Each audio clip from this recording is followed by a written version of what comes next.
Hello everyone, welcome to the course on computer-aided drug design. We will continue on the topic of pharmacokinetics and pharmacodynamics.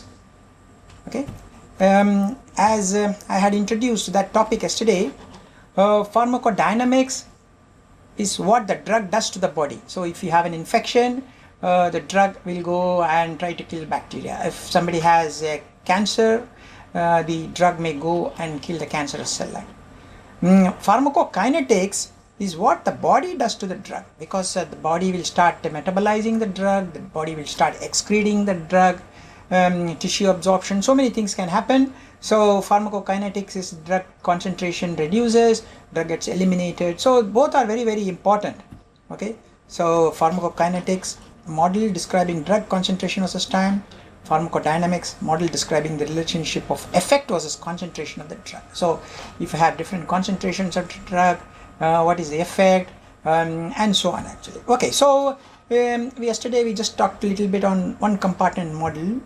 Okay, so we assume the entire body as one compartment. We do not differentiate between tissues and various organs into okay, and if it is a single IV intravenous bolus administration, when you say bolus, the whole drug is introduced in one shot, so that we assume it within 0 time the entire drug goes. It's like a sharp input. Okay, we call it Dirac delta function and so on. So in that case, if it's an IV bolus, initially it's the entire drug is inside in the plasma, and then that starts going down because of elimination and metabolism. So we can assume it as a first order elimination. C is equal to C0 E minus KE T. K is the elimination, okay, T is your time, C0 is this concentration here max. But whereas if it's a oral dosage, drug will get absorbed slowly, like that it goes and then reaches and comes down. So this portion is still this equation exponentially decaying, okay, whereas this portion we need something else to describe. We'll talk about this later. So if it is a oral dose and you get this graph, I said we draw a line here, and the slope will give you the KE divided by 2.303, okay, and then if you extend this here, where it touches the y-axis, if you take anti-log, you get the C0. Of course, remember this portion is logarithm of concentration and this portion is time because of this, no? So we need to have a logarithm here. Okay, so this is one compartment model, bolus administration, and as I said, if it is oral, then of course we need one more extra term for the absorption through the GI. Okay, but before that, let's look at it. Volume of distribution is given by V is equal to dose by C0. Plasma clearance is KE elimination rate constant V. T half is 0.693 divided by KE. Okay, and then bioavailability is AUC. If it's oral, that is area under the curve. If it's oral, divided by area under the curve if it's IV. Okay, because when you do IV, the entire drug comes into the plasma region. Okay, so oral dose, if it is given as a oral dose, so we have a one compartment model. The drug has to get absorbed, so there will be an absorption rate constant coming here, okay, and then of course it gets eliminated using KE, so there is just a single compartment. Xg is the amount of drug to be absorbed, okay. So we can write a model dxg by dt is equal to minus k xg. Okay, so xg is equal to xg0 e minus ka t, okay, k into time. So ka is the absorption rate constant. Okay, it starts going down because xg0 it starts going down. So this xg0 can be written as f fraction absorbed, that's the bioavailability, into d, that's the dose, e power minus kat. Okay, and then for the concentration of the drug inside, if you assume it as a C, that is a plasma concentration, then that's given by V dc by dt is equal to k xg, that's coming in, ke vc, ke is the elimination, and xg we can substitute from this here, so we have V dc by dt like this. This can be solved, it's not a big deal. Calculus, okay, first order differential equation. So you get an equation for C, F into D into Ka, that's the absorption rate constant, divided by V, volume of distribution, K minus Ke, e power minus Ket minus e power minus Kat. Okay, so we have a two exponential term. This is relating to elimination from the plasma, this is related to the absorption into the bloodstream. If you look at our old equation, if it's an IV bolus, you're going to have only one equation like this, whereas if you are going to have a oral dosage, we are having these two terms. So we have two, Ke and Ka. Ka is absorption rate constant and Ke is the elimination rate constant. Okay, so this is the equation you need to solve. So as a function of time, concentration will increase because of K absorption. Then of course the elimination starts taking place, so it will start going down like this. Okay, and of course at as the time increases, okay, there is no more absorption. Now we can rearrange this T max, that is the time at which the maximum peak is observed. By rearranging, we can get logarithm of K by Ke divided by 1 Ka minus Ke. Okay, so of course as it sees Ka has to be higher than Ke, that's very important. Okay, so how does they look? If you have Ka as 3 hour minus, then the T peak appears as first hour. If K is 0.6, that means absorption keeps going down. Okay, it will start appearing much later. What it means is, if the absorption of the drug in the GI is smaller, the absorption rate constant is smaller, the maximum concentration starts happening much at a later time, and the maximum also is lesser and lesser because elimination also starts kicking in. Okay, so absorption has to be high to reach a higher peak as well as at faster time. So with higher values of Ka, the concentrations are higher and earlier. So you need to understand. So if I want to have high peaks and I want to have the peaks appearing faster, I need to have very high absorption rate constant. Okay, now bioavailability. If the bioavailability is high, that means maximum is 1, it happens like this. If the bioavailability is less, the maximum concentration keeps going down. So changing F is equivalent to changing dose, it keeps going down. The T peak, that is a time at which the maximum happens, is same because we are not changing Ke and Ka, but we are changing only F. So as the bioavailability decreases, the maximum keeps going down, but the time at which the maximum happens remains same. Okay, so this is a very important point to keep in mind when you are designing drugs, pharmaceutics, dosing strategies. All these can be looked at from these two simulations. These are all simulations. By simulating this set of differential equations, or simulating this equation for different values of these parameters. Okay, in one compartment model, we assume linear pharmacokinetics. Elimination is first order, and that pharmacokinetic parameters are not affected by the amount of dose. Okay, so we assume elimination is first order. Okay, and these numbers remain constant, whatever be my dose concentration. Immediate distribution, as soon as the drug is added, immediately it gets distributed and equilibrated throughout the body. So there is no time given for that to happen. Okay, these two are important assumptions in one compartment model. We need to consider some points. This is a very interesting PDF. Have a look at it, from which I took out these information. You have a drug which undergoes extensive metabolism with high extraction ratio will have high first pass metabolism. So in a healthy subject, your bioavailability will be very low, because healthy subject, extensive metabolism, high extraction rate. Okay, so F will be very less. In a patient with significant liver disease, the first pass metabolism is less, so F could be very high. That means more drug will be there in the bloodstream. So the same drug On a healthy subject, the bioavailability could be less. The same drug on a person who has some liver problem, the F could be, bioavailability could be high. So this is a very important point we need to keep in mind. A drug with poor solubility has been marketed for some time. So the peak drug concentration after single dose was 0.8 nanogram per ml. That is peak drug. Okay, that means like this, peak drug concentration. But then they made a formulation of this. Okay, so the peak drug concentration increased, bioavailability went from 30 to 75, then it could become toxic. So nobody thought of that. So we may think that I will increase the bioavailability, I will increase the peak drug concentration, but it can also lead to toxicity. So we need to keep that in mind. This is a very important point.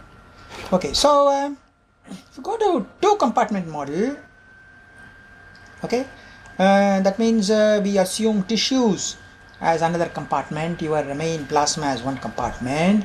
Okay, after an IV bolus injection, there is a distribution to the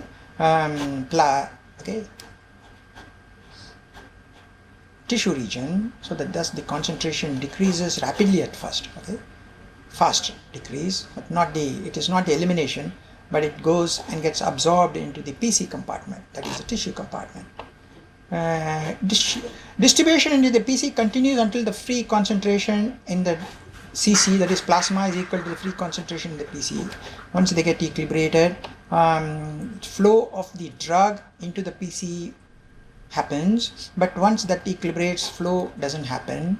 Now the drug starts getting eliminated from the CC. Okay, so when through metabolism and all that. So as the drug gets eliminated, concentration starts going down. So whatever drug that is present in PC will start flowing back into the CC. Okay. Initially from CC it goes to PC, and afterwards it goes from PC to CC. Okay, so you will have this type of behavior. One fast, the sloping down, and another slope which is slow. So you will see two constants here, rate constants here. So we call this the alpha phase and the beta phase. The concentration of the drug in the PC will be very high than CC. Okay. So then the concentration in both the compartments decreases proportionately as elimination from the plasma continues. So you will see in the graph like this, one fast drop and then slow drop. Then you can be sure that there is a two compartment system. So we need to consider a two compartment model. Okay, in two compartment model, what do we have? We have a central compartment. This could be your plasma, this could be your peripheral tissues and all other organs. So we can have absorption here, K1, 2, and again coming back from the tissues, K2, 1. Okay, elimination happens only here. Elimination doesn't happen here, only from the plasma. That is the so component 1 central could be blood, well perfused organs like liver, kidney, well perfused, whereas a poorly perfused muscle, tissue, lean tissue, fat. Okay, so there is slow absorption, slow desorption. This could be the amount of drug in the central, this is the amount of drug in the peripheral region. Okay, so when you do that, we can have again write the mathematical model, input, elimination, K1, 2 going to peripheral, K2, 1. So drug in the AC is coming, okay, from the peripheral region. Drug gets eliminated from the K1, 2 region, and then a drug gets eliminated because of the K1, 0 here. Okay, then AP, that is here. It comes in from the central through diffusion, again it goes out through diffusion. Okay, this is of course we are talking about the intravenous model. So in one shot, concentration is here, unlike the GI dose, oral dose model. We will look at that also. So intravenous model, and it's a bolus. Okay, so this is very simple differential equations, we can solve that, no problem. So we get concentration A exponent minus alpha t plus B exponent minus beta t. So alpha and beta can be calculated from this, and the average plasma concentration is given as F, bioavailability dose, okay, beta, B beta, tau, and so on actually. So this will have two exponent terms, okay, because as I mentioned here, so you have one here and one here, So for a bolus, so we will have these two terms. Okay. Okay, this can be easily solved if you have some knowledge about calculus. I will not go into that. Okay, so if it is okay, little bit of how to estimate this. This can be written as dx by dt is equal to ax, and the solutions for this type of linear first order differential equations is given like this: e power minus lambda 1, e power minus lambda 2. Lambdas are called the eigenvalues of the matrix A. How do you get it? Roots of the determinant A is equal to 0. A is given by A11, that's the term, first term in the matrix. This is the second term, this is the third term, this is the fourth term. So you write this eigenvalue equation, you get lambda square and so on. Okay, sorry, there is a lambda here as well. Okay, there is a lambda here as well, so let's put that into the equation. Okay, so we can solve this okay, we can solve this equation. This is a second order quadratic equation, so this will have two lambdas, lambda 1 and lambda 2. So x is given by like this equation, and c and d depends upon the initial value. So this is a little bit of background of how or why you get this type of relationship. Okay, so if it's an oral dose, of course we need to again consider Ka, absorption. Again we have a central compartment, this is the elimination part of it. So we get an extra term here. Okay, the remaining portions remain the same, but we get an extra term with the A coming into the picture. Okay, for the central, whereas for the tissue it doesn't change. So we will have concentration in the plasma. We'll have three terms. So one term corresponds to the Ka, that is the absorption part, and these two terms as I mentioned here. Okay, these two terms here. Okay, so for a two compartment model, we will have three exponential things coming in.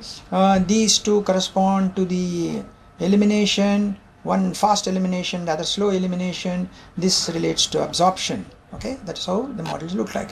Okay, so in fact we can, it's a very good learning tool for one compartment model. Okay, so we can get different values here. It gives you the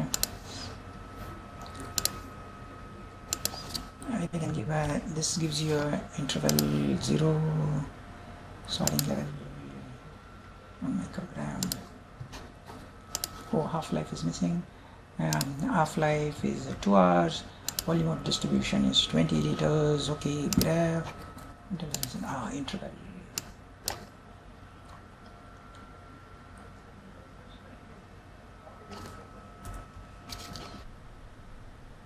Okay, so concentration of the drug goes up, down, like that, because we have decided that it will be like every 2 hours dosage is given actually. Okay, so if the fraction goes down, we can model that also. Okay, you can see that because your bioavailability goes on. This is a nice simulation graph which we can have a look at. This is based on a one compartment model. Okay, it's called a kin plot. Okay, let's not go into that. So we can again have a three compartment model, of course. So we can have two peripheral regions. Okay, this could be your central plasma, and then you could have region 2, peripheral region 3. So we can have K12, K21, K31, K13, and then elimination of course happens only in the central compartment. So we have concentrations of the drug C1, C2, C3. So we have three differential equations. This is a IV bolus, so we do not have the absorption here. Okay, like that. If you want to include the oral, then we can have the Ka term coming into this, and then we can solve these differential equations very simply. Okay, there is a very useful Microsoft Excel add-in program for pharmacokinetic analysis. Okay, you can have a look at this software. This software can calculate many one compartment, two compartment models for different values of your rate constants. Okay, and we can do this even in Excel, because we know that for a one compartment model we have for a oral dose, this is the equation we need to solve, so we can use Excel. For a two compartment model, for a two compartment model intravenous, okay, this is the model. For a two compartment model for a for a oral dose, this is the model. So for different values of alpha, beta, we can simulate what will be the concentration in the central compartment. I have tried to do it in Excel as well. I would like you to, I'll show you that. Yeah.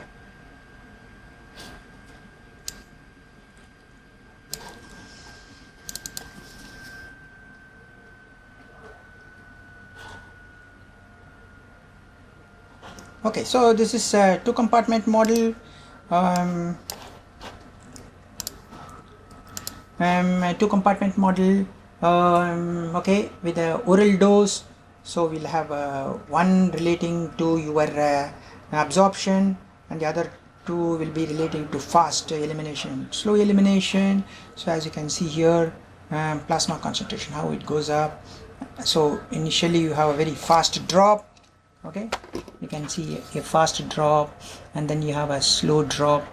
Okay, a fast drop here, and then a slow drop here. So fast elimination, slow elimination because of the peripheral. So we can play with the different values of A, B, C, and then we can change this lambda. So we give the equation here. Okay, we can simulate it. So it's very, so this is a two compartment model with the oral absorption. Okay. So this is a one compartment model with oral absorption. So this is the equation, if you remember. One compartment model, Ka is the absorption term, K is the absorption term, and then Ke is the elimination term. Okay, so we can look at D is the dosage, V is the volume of distribution, Ke. So this is a one compartment model. You can see this. Okay, this is one compartment model. And this is a two compartment model with oral absorption. So we have three lambdas in a one compartment model. We have Ka absorption and only one exponent term coming here. One.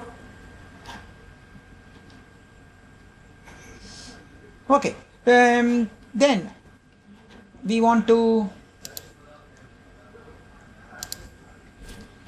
suppose we have multiple doses. Okay, I am giving doses after every, say, 12 hours. So concentration goes up, and then it starts getting eliminated. Again I give it, these are all oral multiple dose. Again the concentration goes up. Okay, as you can see here. And the advantage of giving multiple dose is seen as if you can look at the black color. It's slightly higher than giving single dose, because you already have some drug little bit left, and when you are adding one more dose, the concentration. That is why sometimes if you keep giving more doses continuously, there is slight build up, okay, accumulation, and you will see better response because of the accumulation. So the first dose max is here. If you do not consider this build up, you will also always get the same maximum concentration, Cmax.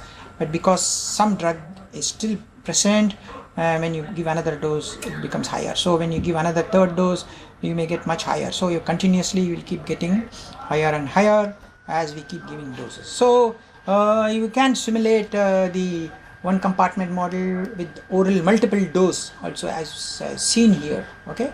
Now we can also involve PD, that is pharmacodynamics. So we know the concentration. So imagine we are giving an antibacterial drug, and if the dCFU by dt is equal to minus Kc, that is CFU, that is the bacterial load, that is colonies is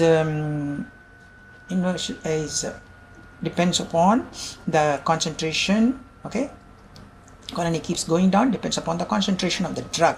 that is present in the body, and it is valid only when the concentration is greater than MIC. MIC is minimum inhibitory concentration. If the concentration is very low, suppose we assume MIC as 0.02, you can see here, so if at these concentrations, the drug will not be able to kill the bacteria, because as you know, as per definition, only if the concentration is above MIC, it will kill the bacteria. So if it is here in this region, it will kill the bacteria, otherwise it will not kill the bacteria. So simple model I have taken, the killing is proportional to the concentration of the drug, but it is valid only if it is above MIC. So when we do that, and then when we do the look at the CFU, imagine initially you have logarithm CFU as 6, that means 10 power 6 colonies. So in this region, bacteria is getting killed in this equation, so the bacterial colonies keep going down, but then after that the drug doesn't act, so the bacterial colony remains at 4 only. That means log CFU is 4, that is 10 power 4. So by one single dose you are able to reduce from 10 power 6 to 10 power 4. Okay, when you do multiple dose like this, so you give 10 power 6, 10 power 4, but imagine you are giving the second dose, quickly it comes in, so again it starts acting. So from here the drug acts, and then only for a short region it doesn't act, but again it starts acting, as you can see here. So the colonies, as soon as you give the second dose, the colonies become very, very low, actually, as you can see here, because drug concentration inside the body remains at above MIC for a very, very long time, as against here, because after this drug concentration has come down, so there is no action, assuming a simple model like this. We can make a monod type of model also. Okay, CFU by dt is equal to minus mu max, as you know, monod equation, mu max C divided by C plus K. C is the concentration of the drug. Again, it is valid only when C is greater than MIC, like that, you know. So you get a different type of graph as against this type of graph. Okay, when you assume a monod equation. So we can, for a PD, we can think of different types of model of drug action on the cells or bacteria or whatever it is. Okay, so based on the concentration of the drug in the plasma, we can incorporate the PD model. So this is the PK model, this is the PD model. So in the PD model, we can make it as a very simple model, first order killing model, or we can incorporate a monod type of equation also. Okay, so these PK PD equations can be easily modeled using Excel, so you don't need a great software for this, and all you need to consider, as you know, I mentioned that for a one compartment oral, we have this equation. For a single oral dose, we have this equation. So it's very simple to model in Excel. And for a two compartment oral, this is the intravenous dose. You have this equation. So it's very simple to model both the situation, as I have shown you. This is the two compartment model here, and this is the one compartment model here, as you can see here. So PKPD can be easily modeled as I have shown here. Okay, so we have looked at a lot of things in the past 40 lectures. Okay, we have talked about how to make use of computation tools for drug design. We looked at huge number of databases. We looked at structure drawing softwares. We looked at how to determine or calculate various descriptors. These descriptors are very useful because when we try to develop a quantitative structure activity relationships, we need these descriptors. We looked at how to do regression relationships connecting descriptors or structural features with the activity. We called it a QSAR. Then we looked at three-dimensional QSAR, where we bring in the confirmation part of the system. Then we looked at pharmacophore modeling. Pharmacophore are special features which is molecular structure has, like hydrogen bond donors, acceptors, hydrophobic, and so on. So if we have a few structures, we know how to calculate or how to determine the pharmacophore features. We can screen databases to see whether such other molecules have this type of pharmacophore features. We also looked at how to calculate the structural descriptors using semi-empirical quantum mechanics, like electronic energies, like highest occupied molecular orbital energy, lowest unoccupied molecular orbital energies, and so on. Then we looked at target-based drug design, where we have target protein, 3D structure is known, so we can dock the ligand to the target and see how they bind. So we looked at different softwares for target-based drug design.